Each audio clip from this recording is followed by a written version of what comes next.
We are live. That was quick, wasn't Yep. Welcome, it? welcome to the Creating Excellence, how to effectively eliminate self-sabotage to lead work life, elevate energy, and achieve success.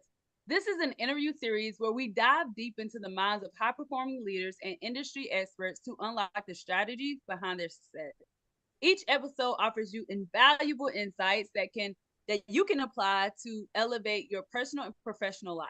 Be sure to check out the description below for more details about today's guest, and don't forget to subscribe so you never miss out on the actionable tips and strategies from these experts.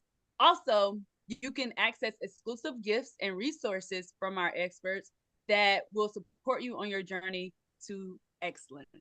Today's guest, we have a friend of mine, Rory Lemon. How you doing, Rory?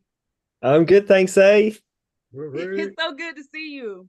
Yeah, it's brilliant. I've been seeing you pop up on doing all your things, and it's really inspiring to see, you showing up and making it happen. Oh, thank you so much, Rory. So I know you, but let the audience know a little bit about what you do, who you are, and how you help leaders in this world. Yeah, well, I'll try to rein that in as quick as possible. My name's Rory Lemon. I go by Rory LemonAID, aid ID to help, and it's all about what I call mental fitness training and neurocreative leadership coaching. And so, what does that mean? Well, I discovered I was dyslexic when I was 33, and before that, I was really, really at, from the school grades at school. It all just basically was telling me that I was more of a creative type or practical, and I wasn't academic, and I was not a business person, and I was not assertive, and all these things. I just assumed that because that's what was coming from the school grades, and so I just thought I was choosing that for myself. I thought I was choosing that I was like that because of the way the school system says this is intelligence. This is this type of intelligence, and luckily at that point in my school years, there was still enough practical sort of hands-on things like drama and video production, stuff like that I was able to do and really, get into. Otherwise, my English literature was like I got a B in because it was all coursework. It was all reflective. Go away and think about it and write it down. Whereas the English language exam was 50% coursework, 50% exam. And I know I did the same with the coursework. And I went from the mock, which was, I only got 1% more than a fail, like a U. I got a G. Maybe it's G for genius, but yeah. But yeah. So the 50% coursework, I knew I did really well with the coursework. I got like a D. I went up 5 grades because I was able to put in some you know uh work with the reflective practice to go away and think about stuff and do it. So for me, I just thought, yeah, I'm more of a creative type. So I got into music, and I didn't realize I was regulating my nervous system by playing guitars for 8 years nonstop. And then after that, I got into DJing and sound production and stuff because I really love music. And I didn't realize I was regulating myself to feel safe and to stop anxiety popping up all the time because I didn't know I was this neurodiverse or whatever you want to call it, neurodivergence. And so I struggled. I went through a period of psychosis in my early 20s because I couldn't explain my emotions or feel like I could communicate my ideas. I had big ideas, and big feelings. And that was where you talk about like hypersensitive people. I was more in the hypersensitive region than the sort of more analytical autistic, where someone potentially doesn't read emotions. I could read them just like, or read feelings and read my own feelings. My own feelings would just be like tidal waves. So so yeah, I navigated that. I got through. I was given. I was have reflexology for 14 weeks. At that point where I was at breaking point psychologically, and I got better within 14 weeks. And I was like, what? How is that even possible? What's going on here? It was all natural, hands-on, relaxing. So this relaxing therapy, and I was able to feel better again. And so obviously I had like PTSD style stuff coming up. Like, I don't want that to happen again. My nervous system was like, I don't want to go back there again with all this audio hallucinations I was having and stuff. So, but it didn't come back. I was lucky. I had a thread that it wasn't real, but I was stuck in this anxiety loop. So I got better from that, and that inspired me to learn massage, and I wanted to help others with their mental health through body work, and then I did that for 8 years, and then I got into osteopathy, and that was like this discovering I was dyslexic. My personality changed through learning and communicating my ideas and practicing all of that and becoming an osteopath for 4 years, master's level, changed my brain, and I was all that time when I got better from the psychosis going, what else is possible to change? And there's my little mantra going on in the background. What else is possible to change here? And that's where my mission has been all since I got better mentally was really to help people with their own minds. But I didn't know how to do that until the coaching industry has come about with the life coaching and the mental fitness training and all this good stuff that's come from what could be considered as struggles and pandemic and mental health that's coming out from all of that. Actually, the gift in all of that is that we're now much more present to mental health and looking after ourselves better. So that it's a big story. It's a big story. That's powerful. Wow. You know what's funny? When you said reflexology, you said the mock exams, I was like, yeah, you're definitely from the UK, that's for sure. Because I know exactly what you're talking about.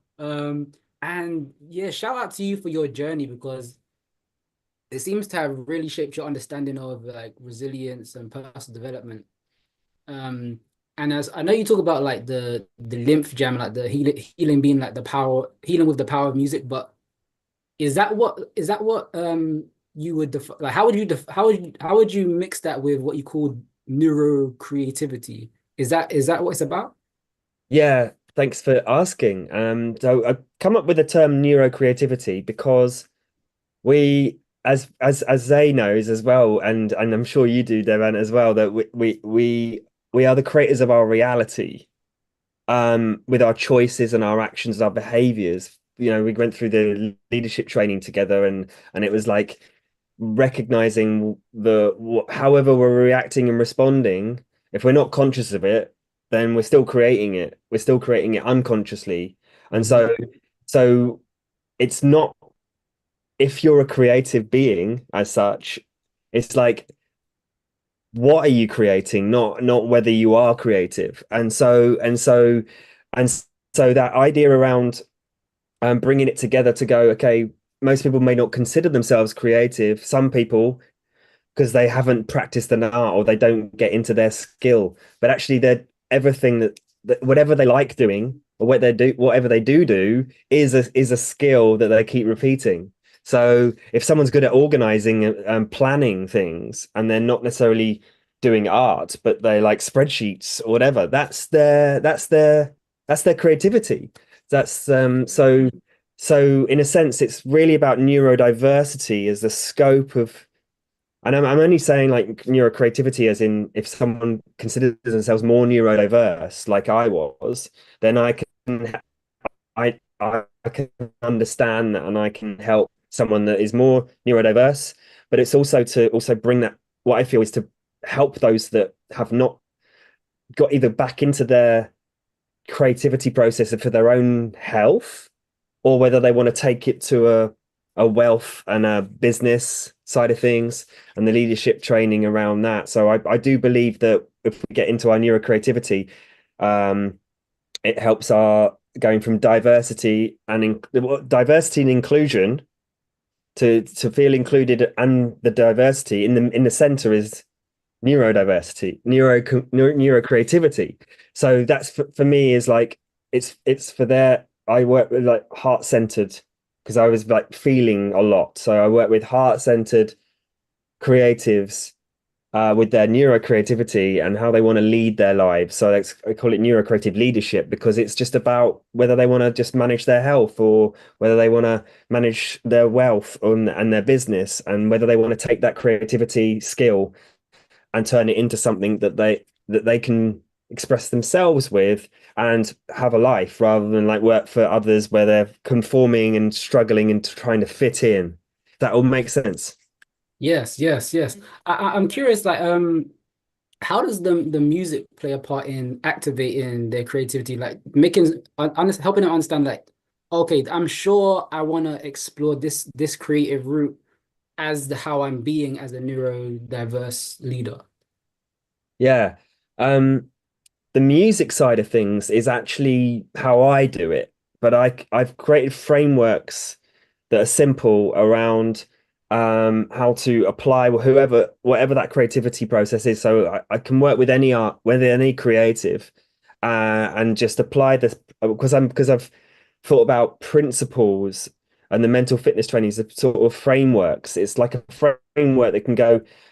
You can take these principles like, catching the sabotaging thoughts and self-commanding back into it, and stepping into our natural powers and looking at which of those are strengths and which ones are the weaknesses, and then going, well, okay, so if you're weak in, say, for instance, self-empathy and self-love, then that's got to be practiced as something.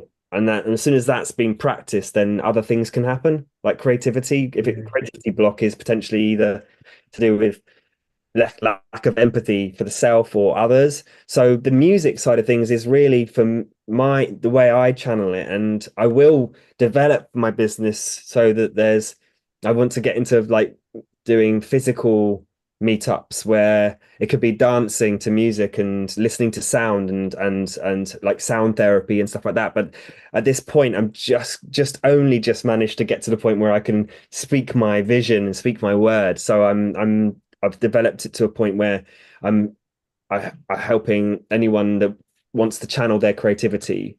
So they could be visual artists, could be performers, could be musicians. But I get the musicians, and the way I see it in some ways is that people are more hypersensitive. They feel more. They may be more likely drawn to sound, because sound is a vibratory, feely kind of thing. Whereas visual people, like I can't picture new things very easily. I can feel, I can know how I want to feel in the future. So I'll emotionally get involved in my passion for my vision through my feelings.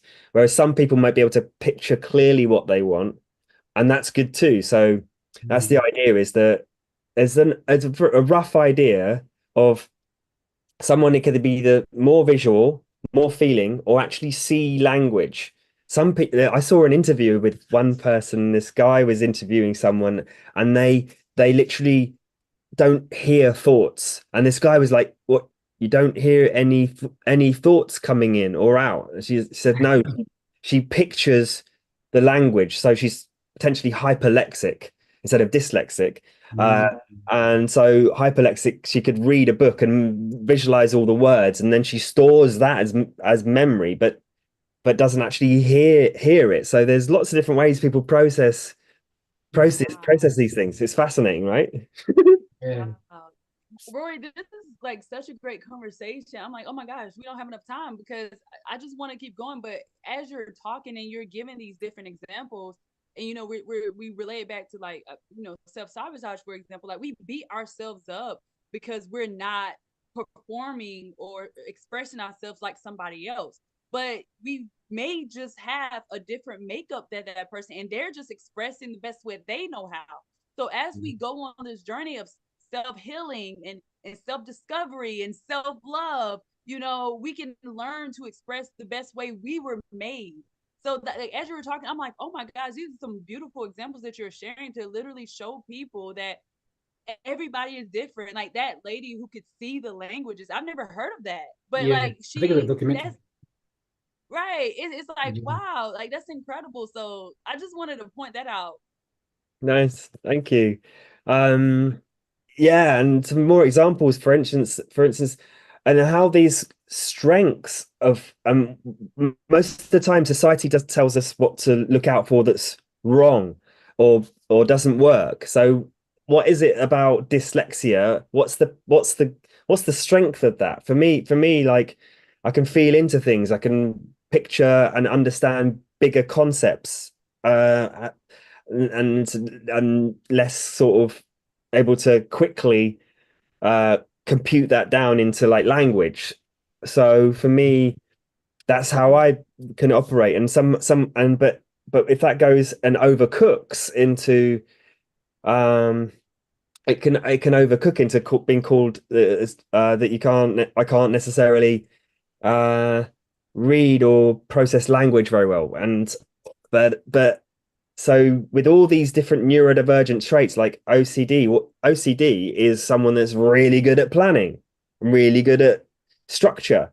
So if you just take someone that potentially is not not functioning well in society and and you put them in the right environment, do they have a mental health problem anymore?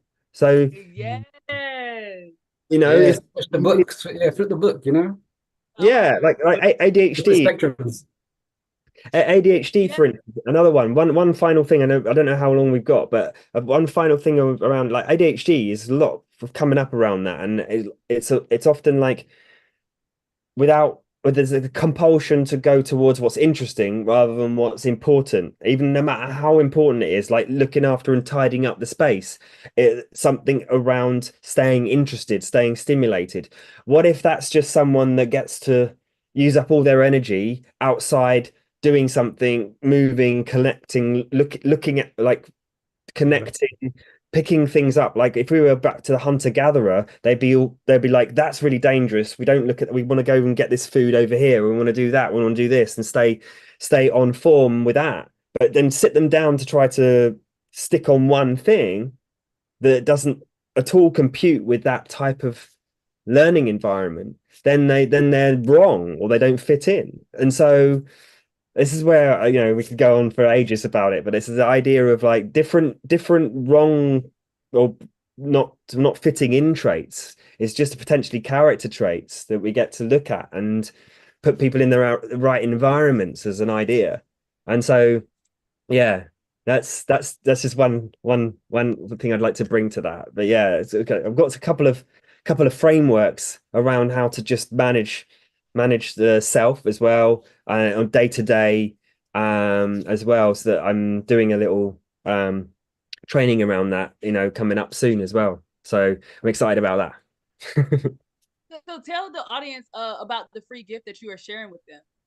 Okay, yeah. So the it's a little training on what I call the 4Rs framework, which is recognize, refresh, rehearse, and result. And so it's to recognize what's going on and get present to it and not put emotional weight to it. So if it's like, oh yeah, I've just done this thing, I don't have to make myself wrong about it, but I recognize this happening, or I recognize a challenge coming up for me that I want to avoid, or whatever it is, or it's stressful. It's either stressful in the moment, or it's pleasure seeking, or it's a challenge in the future. And so recognizing what that is, then refreshing. So to refresh would be one of the LymphJams, or do something that is good. It's clear it out, move it, clear it out the way, or be mindful, just defragment the mind, do something that helps to refresh and get the challenge out the way, and then come back to the heart to rehearse with the heart and go, what's really important here? Do I just get to delegate or put that away or do something else? Or is it something that I'm avoiding and procrastinating over?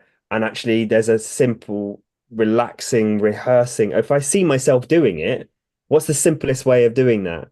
And I call it simple, sure, And yeah, sort of the smallest, simplest, surest thing I can do going forwards to get myself through that little step, that little challenge. So rehearsing that, and then results come from just trying it out and using it as a learning process. So recognize, refresh, rehearse, result. It's a free training to go through those processes. It takes up to 3 days, but you can do it and binge watch it in about an hour and a half, 2 hours.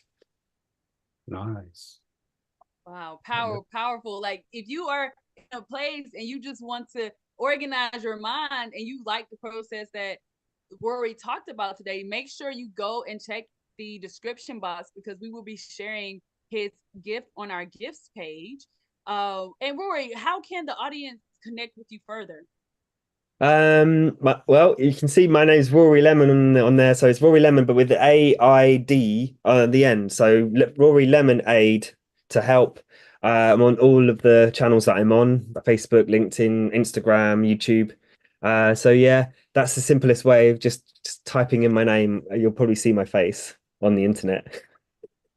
Wow, you're doing great work, Rory. Like seriously, the examples you use, just the concepts, or even just bringing it, because I know neurodiversity is it's one of it's like a hot topic. Like it's always been a thing, but like people are becoming more aware about it. So the process that you talked about, the examples you use, I definitely know will support other people. And so also thank you for watching this episode of Creating Excellence. Please share your key insights and valuable takeaways that stood out to you the most from today's conversation. Share your thoughts in the comments because we love to hear your perspective. Definitely let Rory know, what really wowed you or what like was very insightful that you're going to take with you from this episode. And don't forget to click that subscribe button so you can stay up to date with the latest expert interview. You can also click the notify me button to receive a reminder when we go live with these interviews so you can join us and ask us questions in real time. Every expert in this series has gifted you some incredible resources and tools to support you on our gifts page. So check the description below for the link and more information about today's guest. Remember, achieving excellence start with aligning your goals, your time, and your energy. And we're here to guide you every step of the way. See you on the next interview. Take care. Cheers.